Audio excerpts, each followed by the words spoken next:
Well, welcome to this week's episode of Herb of the Week with me, your host and instructor for the Botanical Medicine Study course. And my name is Stephanie Georgia. Thank you so much for tuning in, for spending your valuable time with me, and a special thanks to all my subscribers and a big welcome to new subscribers. Now, for this week's Herb of the Week, we're going to explore a plant that is not as well known medicinally in North America as it is in Europe, particularly in the United Kingdom. But it's a really wonderful herb, and I think a good one for summer, and it's called meadowsweet. Now, meadowsweet has this amazing Latin binomial, which I think should inspire some racehorse name. It's called Filipendula ulmaria. I think that I would just love to see that at the Kentucky Derby. Now, this is commonly known as meadowsweet or mead wort. And from those names, you can get a little hint of the quality of this plant. It's very sweet. It's very sweet. This is a perennial herbaceous plant, and it's in the rose family, the Rosaceae family. And it grows in damp meadows, hence the name. Now, it's native throughout most of Europe and Western Asia, but it has also been introduced and naturalized in North America. There are other common names for this lovely plant. It's called bridewort because it was strewn in churches for festivals and weddings and often made into bridal garlands. And in traditional European medicine, meadowsweet was typically used to flavor wines, meads, which are honey wines, as well as vinegars. Now, meadowsweet has also been referred to as queen of the meadow. There's other words, pride of the meadow, meadowwort. The word wort, you'll see that in a lot of common names, W-O-R-T, and that is an Old English word for flower. It's also called meadow queen, lady of the meadow, and mead sweet because of its naturally sweet taste like honey. Now, meadowsweet was a favorite of Queen Elizabeth I, who used the plant instead of straw on her chamber floors, which shows her high refinement to want something that smells so lovely. Now, the stems of this plant can grow up to about 3 to 6 feet tall. They're erect and furrowed, and they're reddish and sometimes purple. The leaves are dark green on the upper side and whitish and downy underneath. Now, meadowsweet has these wonderful clustered flowers, which botanically are called cymes, and they have a very strong, sweet smell. And they're also very sticky. So if you're picking them, you may wish to wear some gloves. Let's say you're collecting them in the wild. Now, meadowsweet flowers from early summer to early autumn, and they attract various types of insects, mainly because of the very strong sweet smell. So this is a natural for pollinator garden. So you want to have pollinators coming to your garden. This would be a wonderful plant for that. And again, the flowers are very small and numerous. It kind of reminds you of yarrow except for the leaves. The leaves are definitely different. Yarrow is more like a fern, where this is definitely pinnate leaves. And the flowers have 5 sepals and 5 petals, and anywhere from 7 to 20 stamen. Now, the medicinal properties of meadowsweet are numerous.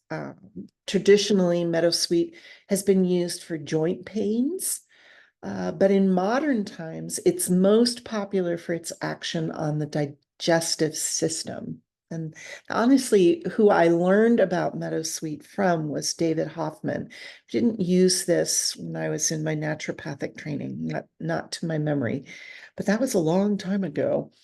Um, Now, David Hoffman, medical herbalist, is the author of many, many herbals and books.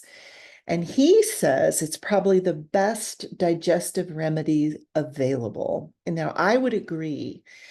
Now, clinically, I have found it a wonderful remedy for chronic diarrhea.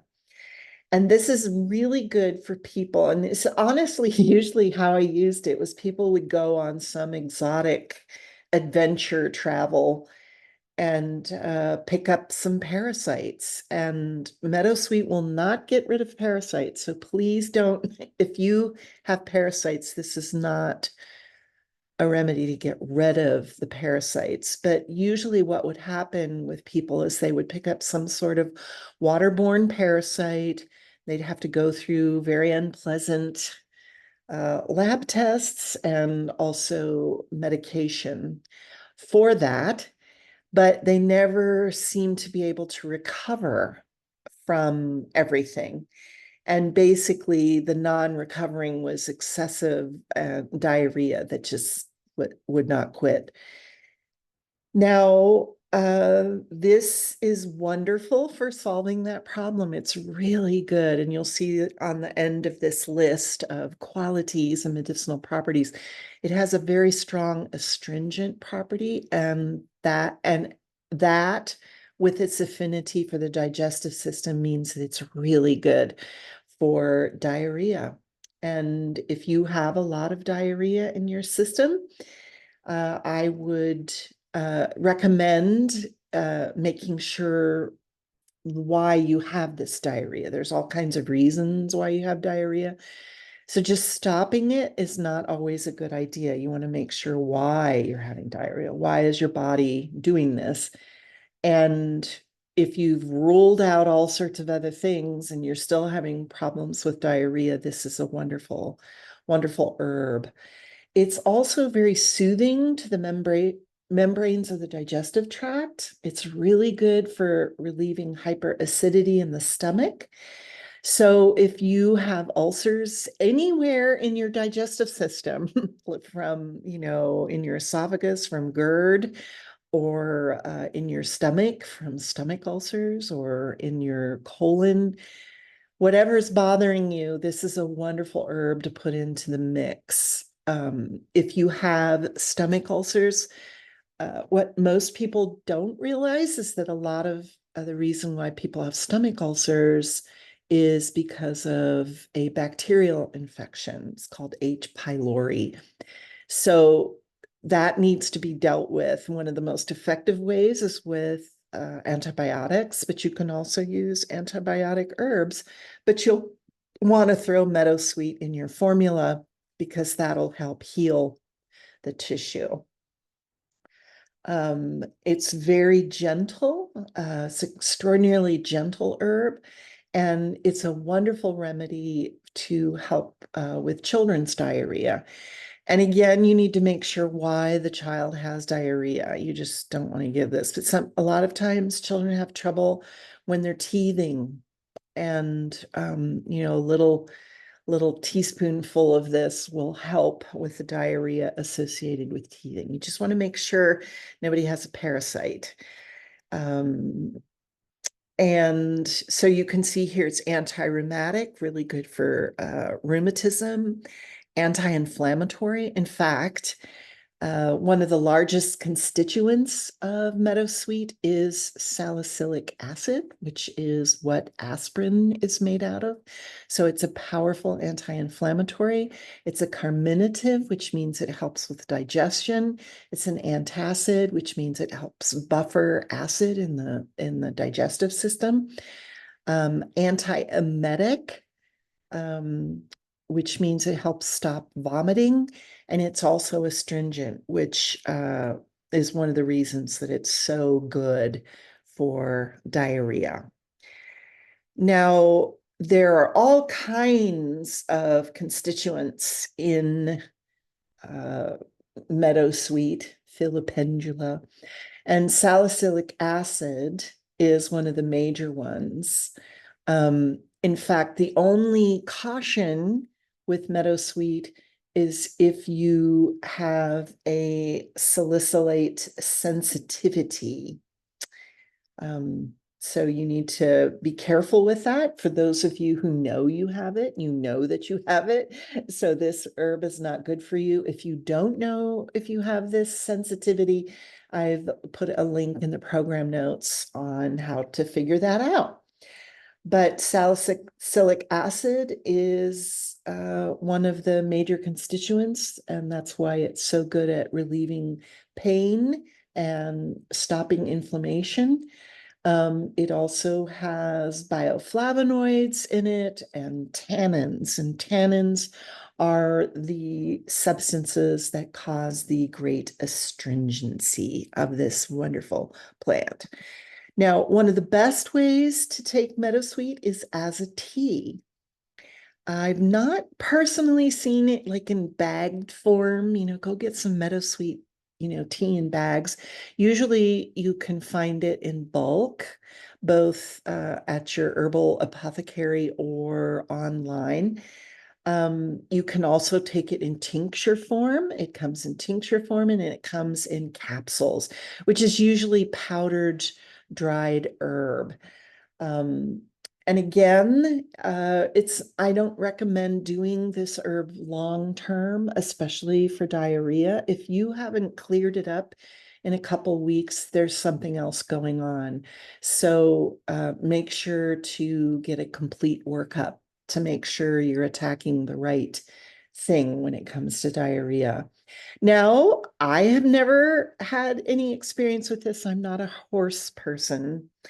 But apparently, meadowsweet is really good for horses, and you can buy it, at horse stable supplies. And it's apparently really good for helping the horses maintain and balance their pH in their digestive system, and also support mobility of joints. And obviously, most people own horses for their ability to gallop, specifically in races. So you want that. And apparently dogs are also helped by this. I have no experience with either dogs or horses with this remedy. So make sure to check out with your veterinarian if you want to use this with either animal.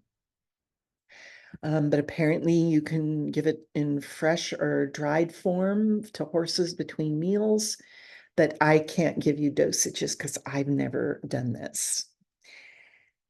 Now, you can also grow meadowsweet in your garden, and it's really beautiful. And again, you would want to have this if you have pollinators, if you got a pond or a stream going through your garden, that's really natural there. But meadowsweet, there's a couple different Latin names for that. So if you're wanting to grow it for medicinal properties, make sure you get that filipendula. But it comes in both white cream color and pink. And again, it likes damp. So if you have a place in your garden that kind of gets drained, like if you're on a slope and there's a lot of water that collects in a certain area, this would be a good plant for that. And again, I have several links to seed sources, as well as how to grow this beautiful plant if you want to have it in your garden. So, however you want to incorporate this lovely plant, this meadowsweet, this filipendula into your life, either with a tea or a tincture in your medicine cabinet or in your garden, or if you're a horse person and you want to help out your horse, this might also be a lovely option for you. So make sure to check out the program notes for a couple links on all sorts of interesting information. And I want to thank you again for sharing your valuable time with me. This is Stephanie Georgiev saying thanks to all existing and new subscribers. And until next time, be well.